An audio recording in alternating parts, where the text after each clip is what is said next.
Here I am back in the labyrinth of side streets and lanes around the housing complexes and high-rises that come together. And the best ones of these are usually in the north, Beijing. But any city in China you'll find these, and they're completely hidden from the outside. You'll just see the high-rises, and there'll be no major roads inside of the high-rise complexes, but coming out you'll have small roads like this. But once you come inside of these, you've got lanes, and you've got basically miles and miles of lanes and their own economies inside there, their own markets, their own exchanges, and that's how it is in China.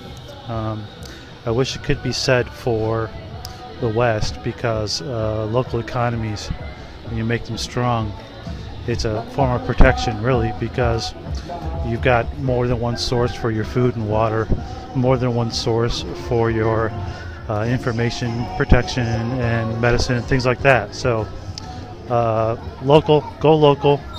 I know it's difficult in some countries where it's discouraged or completely banned, or there just aren't enough people that are involved, but that's the advantage of China. That's why China can probably get through any kind of economic hurdle in forms of recession or depression or collapse, because they have local economies and they have that history of basically having nothing. So to go back to that is not such a big stretch.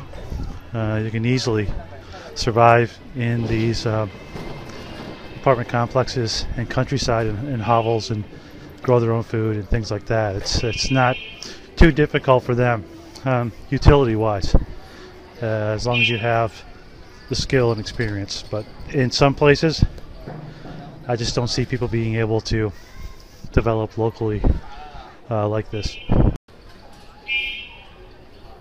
So how to disappear completely? Well, any decent-sized city in China, I've always said that if you're Chinese, you can disappear completely. It's not that difficult. There's so many places that you can live and you can hide and you can get away from attention, that it's one place where you can never be found if you don't want to be found. And scarcity. How about scarcity of resources? Well, they can get by because, like I said, they already get by with a lot less than what most people do in developed worlds. So yeah, that's the inner city. You could call it the ghetto, or you could call it the low-income housing. But these neighborhoods are catacombs, and they're very interesting because you'll find some things back here that you never could have imagined that you'd see if you stayed out on the main roads. And that's what the real China is all about, finding mysterious and interesting things. Do you remember the story of the Chongqing bank robber? Back a few years back, if you do a search for it on the internet, you'll find it. But a man in Chongqing who robbed banks successfully for years and even shot several policemen through the head and always got away. Well, they couldn't find him for years, and he continued to rob banks. So that tells you that there's anonymity in numbers, especially in China. If you're a regular Chinese guy and you know where to go to disappear, they'll never find you. Okay? IDs in the black market are very easy to get.